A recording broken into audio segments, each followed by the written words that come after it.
Gary, a tremendous victory here at Steel Park. Left it late. Well fought match, really. Both teams cancelling each other out. But you've played a blinder bringing Greg Mills back to the club, haven't you? Yeah. Well, I'm going to take credit for it. But no, there was a few situations that had happened, and basically he's reached out to us really, and obviously we've had our budget problems this year, and I couldn't get him what he wanted, but he wanted to be a Corby Town player. So credit to him, he could have got better deals elsewhere, and he's come in and he's made an impact, hasn't he? A really good impact. And you've got to be a genius. We've got to get him fitter. He knows that if he want to play for us at this level, and we want to progress, and we want to put a good side together next year, we need everyone at it. He knows that, and he wants to be at the football club, which is a massive. That's the first part. Obviously not about money, because if not, he wouldn't be here for sure.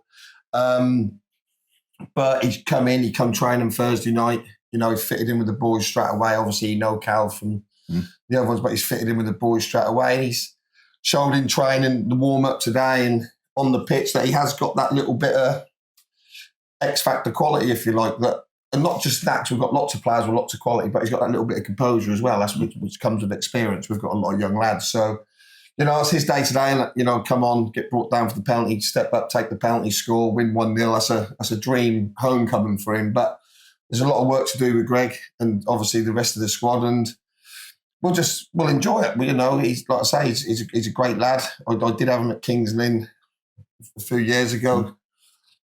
We parted company. He come with Corby and scored about 80 goals in about 3 seasons. So another one I failed with. But, like I say, that's his day today. But I thought, we've hit the post. We've had a great chance first half. I thought that was a good team performance. And they're the type of games that we've not won enough of this year. Tight games, odd goal. We've come out on the wrong side of so many of them this year. Is why we're not in and around the playoffs, because we've lost about 6 or 7 of them and we've won 1 or 2.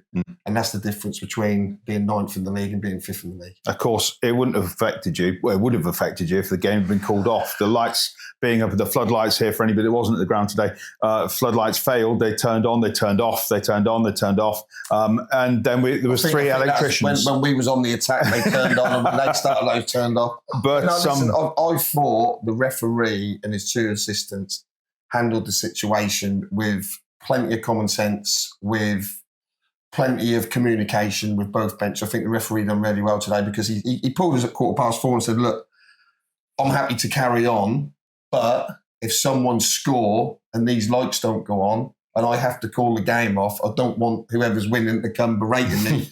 So we can carry on playing, and hopefully the electrician, whoever he is, well done to him, can get him on. And obviously, I think about 4:30 he got him on when that was just about on the turn, when that was just about at that point. But I thought the referee handled the situation really, really well.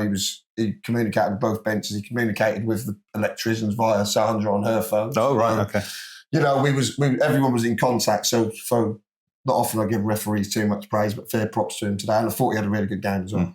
So a week off now. Is that a good thing or a bad thing now? Well, we're going to try and get a training game next Tuesday, not this Tuesday, next Tuesday. We're going to have a couple of training sessions. We've had a couple of these this year, because we went out to Cups early, where we sort of get a win, then we've had a week off. I mean, that's nice. I'm going to have a couple of Saturdays where I've got a smile on my face rather than crying into my beer. But no, I was really, really pleased with the players today. I was really pleased with the performance. I was pleased we kept the clean sheet. I'm pleased Greg's come on and made an impact. I'm pleased the lads give me 100% maximum effort. And I'm pleased for the 511 who turned up, because I feel we've let them down this year at home. The away supporters, I think we've gone up and above and beyond. But the home supporters, we've let down this year. And to still get 511 today in not a dead rubber, but a bit of a dead rubber, is a massive, massive effort by the supporters, because they're sticking with us. So that one today, although it won't mean a lot to them, that one's for them, because they've stuck with us all season, and they deserve that little bit of cheer. And hopefully we can give them another 4 or 5 of them before the end of the season at home against some decent opposition. Of course, next game is a lie away on the 17th, and that's the longest distance Corby have to travel this season. Yeah. But it's another game you have to get stuck in. Yeah, listen, not being disrespectful to anyone, but you know, today they're fourth in the league. You know, we was 2-0 up at their place, and we lost 3-2, and you know, fair props to them. And today we've beaten 1-0 in a hard-fought game. I think we're at their level.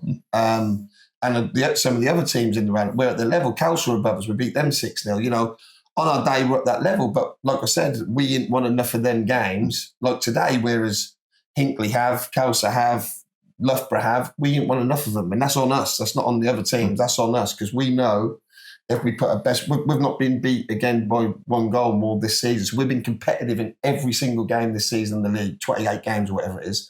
But we ain't come out on the right side of some of these tight games that we have today. And that's where we fell short this season. Nothing to do with ability, nothing to do with desire, tactic, all that. That's just that we ain't come with, in the key moments in a lot of games, we've missed out to teams in the rounders. But you can go away now. You've got a week off. You can be happy going into that, and it all moves forward to the end of the season now. Okay? It's coming fast and furious, isn't it? You know, listen, I come in last year in a similar situation with probably a few points, but you just don't know what can happen, do you? Like, I fancies to win. Going into every game, I think we're favourites because I think we're not a bad team. And like even last week against Spalding, that's another tight game we've come out on the wrong end of. And, you know, they're top echelons of the league. So we know we're not that far away, but we could easily put 3-4 wins on the bounce, same as a lot of teams in this division can. So if we do, then, you know, can we make it interesting for the last few games? You just don't know, but not looking too far ahead. We ain't done enough at home this year so far.